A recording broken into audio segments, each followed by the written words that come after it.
Greetings, seekers of the uncanny and the annals of history. Welcome to another episode of I Presents Eerie History. Tonight we delve into the macabre tale of Vlad the Impaler, a real-life ruler more terrifying than most fictional monsters. Vlad III, or as he is more ominously known, Vlad the Impaler, was born in 1431 in Sighisoara, a medieval fortress town nestled in what is today Romania. He was the son of Vlad Dracula, a member of the Order of the Dragon, an organization committed to preserving Christian Europe against the encroaching Ottoman Empire. From his father's name, we derived the notorious title Dracula, translating to son of Dracula. And it is this name that would go on to become synonymous with terror. The backdrop to Vlad's rule was a volatile period, rife with warfare and political strife. His time on the throne was chaotic, marked by power tussles, backstabbings, and brutal conflicts.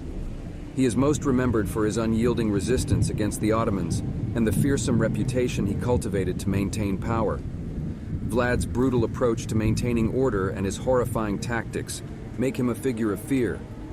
His name, Impaler, stems from his preferred method of execution, impalement. This gruesome form of punishment was not only a personal preference, but also a psychological strategy to intimidate his enemies and maintain control over his subjects. But his historical actions only represent a part of the man who later became the foundation for an immortal creature of the night.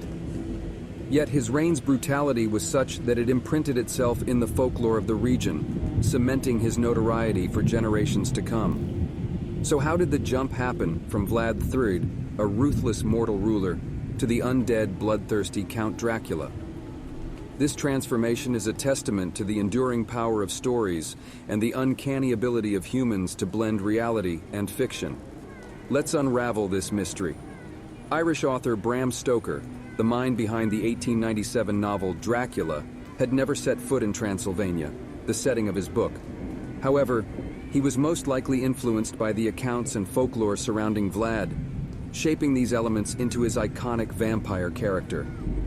Although Vlad was no vampire, the parallels between the real-life prince and the fictional count are hard to ignore. The predatory nature of Vlad's rule and his terrifying methods might have found a dark reflection in the fictional Dracula's insatiable thirst for blood. Both Vlad and Dracula share their roots in the somber, menacing landscapes of Transylvania, with tales steeped in blood and invoking terror. Even though Stoker didn't explicitly name Vlad as his inspiration, the similarities in their characteristics and their shared background form a compelling connection. It's this marriage of history and fiction that has allowed the legend of Dracula to permeate our cultural consciousness, casting a long, foreboding shadow over our collective imagination. Today, Bran Castle in Romania is popularized as Dracula's Castle, even though there's no documented evidence linking Vlad to this particular stronghold. Yet its Gothic architecture, towering turrets, and mysterious passageways encapsulate the mood of Stoker's novel, adding to the legend of Vlad and Dracula. Thousands of tourists flock to this site, drawn in by the chilling allure of the Dracula myth, further testifying to the enduring fascination with Vlad the Impaler. Vlad III's reign was drenched in blood, and his merciless rule is still spoken about in hushed tones. But it is the intermingling of his historical brutality with the folklore of vampires that has embedded him in our shared consciousness. This fusion has birthed a figure that continues to pervade our culture and inspire countless narratives of vampiric horror. Even though Vlad and Dracula are distinct entities, their stories have become intertwined in a terrifying dance of fact and fiction. In our exploration of the blurred lines between fact and fiction, we stumble upon a man whose life was fraught with violence and cast under a shadow of terror. Vlad the Impaler's tale serves as a chilling reminder of the reality that can often eclipse our wildest nightmares. History is not always a chronological collection of events. Sometimes it's a Gothic tale filled with specters and dark echoes from the past. As we conclude this eerie episode, we're left with a thought.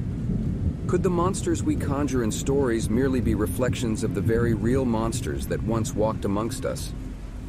The intertwined legend of Vlad the Impaler and Count Dracula beckons us to consider this unnerving idea. Keep joining us on this extraordinary journey into the eerie and uncanny corners of history by subscribing sharing, and liking our content. Your support aids us in unraveling more bone-chilling tales buried in the sands of time. Until